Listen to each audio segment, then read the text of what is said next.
Mais je ne doute pas que d'autres pressions se fassent rapidement, parce que c'est quand même ce qu'on adore, c'est interdire. Moi, je voudrais partir, vous voyez, je voudrais commencer par la cigarette électronique, parce que ça me paraît être un élément absolument magique qui permet vraiment de voir la société. Moi, je me suis rendu compte de la cigarette électronique parce que j'avais deux fumeurs invétérés qui restaient chez moi et qui se sont mis à la cigarette électronique, et d'un coup, j'ai vu ça sous mes yeux.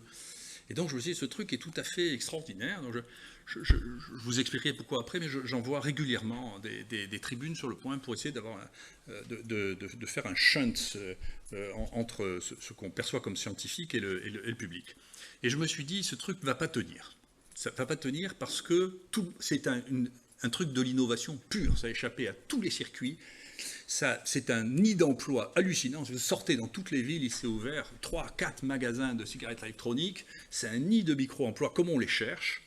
C'est tout à fait extraordinaire, mais tout le monde va être contre. Et tout le monde va être contre parce que, les puritains vont être furieux que les gens aient l'air de fumer. Et donc, immédiatement, Air France a dit, vous n'avez pas le droit de fumer des cigarettes électroniques dans l'avion. Ça n'a pas de sens. La raison pour laquelle on l'interdisait, c'est soit le feu, soit la fumée, le tabagisme passif, avec ce qu'il signifie dans ce niveau-là, qui a probablement strictement aucun niveau. On a une plus grande difficulté à montrer que le tabagisme passif, quand on vit 30 ans avec un gros fumeur, augmente les risques. Alors vous imaginez quand vous passez dans un avion ou sur une terrasse de café. Mais c'est un contrôle de la gestuelle, contrôle de l'humain.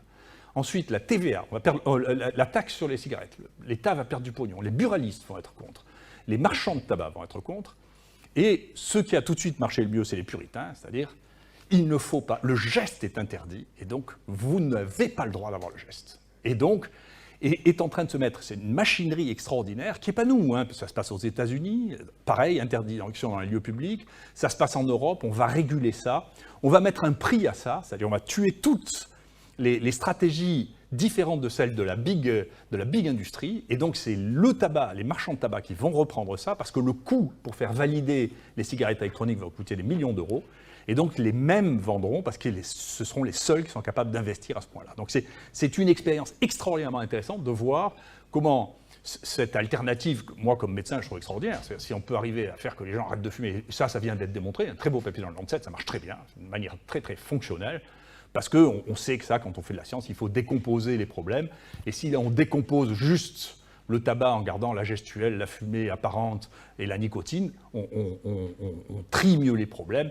Et c'est assez intéressant de voir, et bien entendu, il y a une chance raisonnable, en plus, que se mêle avec ça, comme support, le principe de précaution, à côté du principe le plus meurtrier. C'est-à-dire que les deux plus grandes épidémies du XXe siècle, on sait, c'est le tabac et le sucre alimentaire.